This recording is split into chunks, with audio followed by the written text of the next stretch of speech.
Hello, what is up mga ma'am, sir, ma'am? Ako po si Ralph C. Fry, isang visual artist from Manila, and today we are going to unbox and review the Marvel Studios Iron Man 3, the Infinity Saga ZD Toys Iron Patriots from Marvel 110 scale Iron Man collections. Thank you very much, Sir Mark of Laruanan. Kung gusto niyo umorder nito mga ma'am, sir, ang SRP niya ay 1,250 pesos only. Yan. Kung gusto niyo bumili, meron sa Shopee and meron din sa Facebook. Go to Laro Anan on Facebook or Shopee if you want to purchase an Iron Patriot action figure. The box is very nice, super secured ng item sa loob. It's a hard cardboard box na may magnet sa gilid. Then you have the Iron Man 3 Marvel Studios here, shot of the action figure. You have the sticker of Disney. Ibig sabihin ang ZD Toys ay original, authentic, hindi siya fake, hindi siya KO, hindi siya bootleg. Ang ibig sabihin ng ZD Toys ay Zongdong Toys. So original siya. And then here sa likod, Marvel Studios Iron Man 3 Infinite Action X, shot of the action figure. Ito yung front, back, other poses. Tapos meron siyang salute hand and other Chinese text, QR code, barcode. And dito naman Iron Man 3 na logo. Yan. So when you open the box, dalawang trays, nandito yung figure, and then nasa second tray naman yung accessories. Okay, dito muna tayo sa accessories. We have 1, 2, 3, 4, 5, 6 na extra hands. Tapos meron ka pang fire effect or repulsor blast effect na pwede mo ikabit sa hands or sa feet.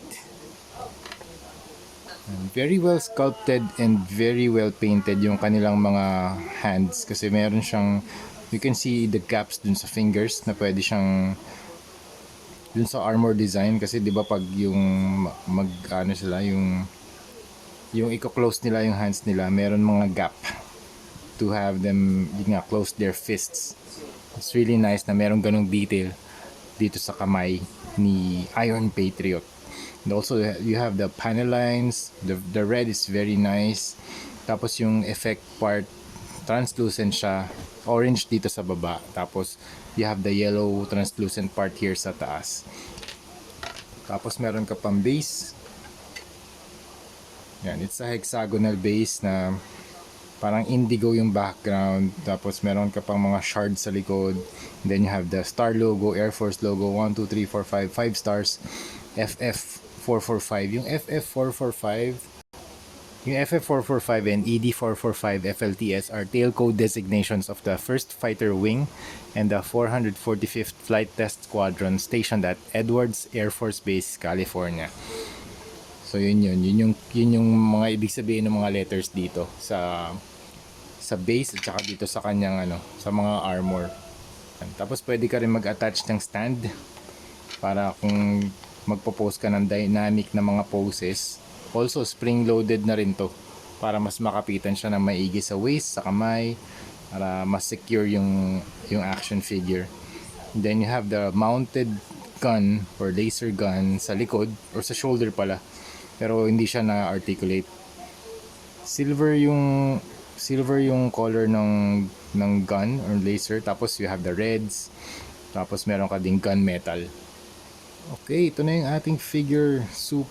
Super nice figure from ZD Toys. What another cool release from them. Ganda ng color combination. So you have the blues, the silvers, and the reds. Yung reds nila sobrang ganda. It's a very metallic red na parang sa Iron Man Mark 4 or Mark 3. Ayan, halos pareho. Medyo cherry red lang to.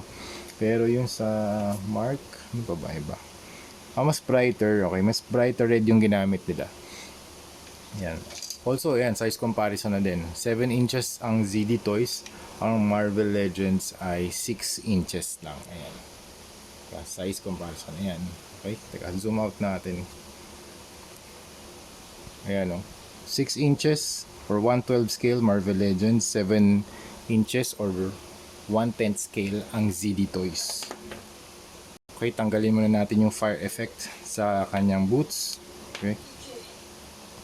Okay, tinry ko i-post ng nakasalute siya, pero ito na yung pinakamalapit sa kanyang head. Ganyan. May gap pa rin, hindi siya magta-touch talaga sa kanyang forehead. Talagang ganyan lang. So pwede nating iset na lang yung angle na parang ganito para mas malapit sa kanyang forehead kapag magpo-photoshoot tayo. And para kunwari naka ano siya, salute pose. Yung hue ng blue na ginamit dito para siyang metallic Prussian blue. Hindi siya super vibrant pero wala rin namang anything na matte finish. Lahat parang lahat gloss, pati red glossy, yung parang satin pala itong blue. Hindi siya super glossy pero para siyang satin finish. Yung silver satin din, and yung red glossy talaga yung finish na ginawa nila. Super nice. Walang level of weathering, super clean build.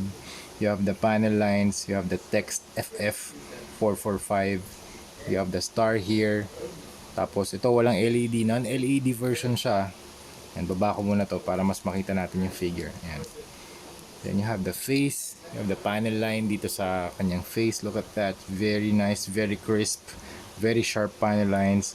Then yung sculpt dito, pati yung mga maliliit na detail or mechanical detail ng armor design. Naku, ang galing ng pagkakasculpt ni ZD Toys dito talaga. Super cool. And also the paint job is really nice. And yun, yung design ng kanyang shoulder mounted na gun, hindi pa rin siya nag-articulate. Mas maganda sana kung nag-articulate siya, di ba? Umiikot siya. So you can lean from left or right. Nag-articulate ba to? Hindi rin. Hindi talaga. Static lang tong static lang yung gun. Hindi mo rin siya pwede ilagay dito. So dapat, tingin ko, sana pwede i-switch dito sa left or right side. Yan. And then you have the 002 sa shoulder. You have the star logo dito sa kanyang right na arm. Tapos ang daming decals. Ang gusto ko dito, meron siyang mga decals dun sa armor plates. Yan yung mga stars, mga text, yung mga Air Force logo. And then you ganda ng pagkaka-build din, very nice.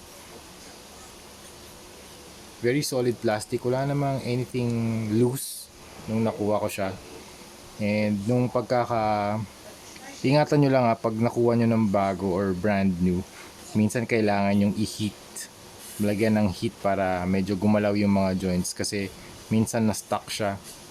Tapos ang hirap galawin, yung hirap i-articulate.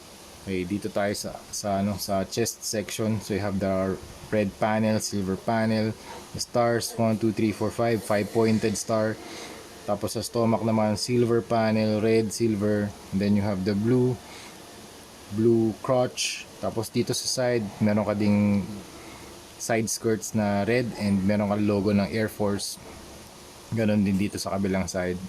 Astig nito kasi pwede mo siyang articulate for greater range of motion. Teka lang Ayun astig. Ngayon lang nila ginawa to.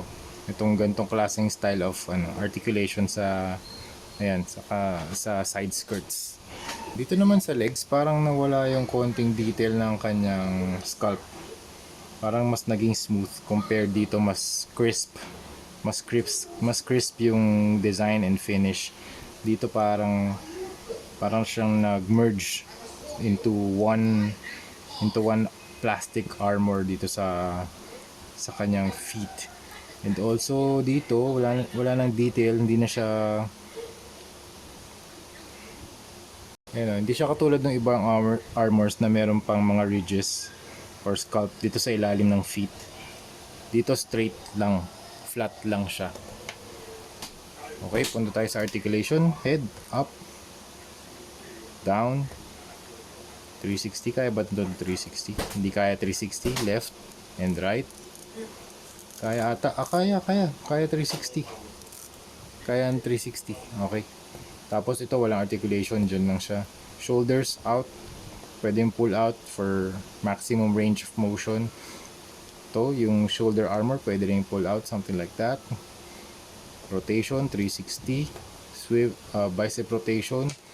Double jointed na elbow, ball joint yung kamay. Tapos dito sa chest, pwede siya pull out for twisting or rotation, ab crunch. Tapos dito naman sa chest, walang cut dito sa waist. Ito gusto ko yung articulation sa side skirts, so you can have the feet like that. Okay, tapos kick forward, double jointed knee, tapos ball jointed yung paa. Alright, overall, this is a very nice addition sa ating ZD Toys collection. And soon, i-customize natin to ng I think battle damage para mas magkaroon ng konting level of weathering. Yan. Again, thank you very much Sir Mark of Laruanan for providing this action figure for unboxing, review, and customization. Yan, nakalimutan ko pala sabihin sa articulation yan. Pwede rin pala i-rotate yung thighs. Yan, angas. So yun lang mga ma'am sir, thank you very much for watching and see you sa next video. Bye bye.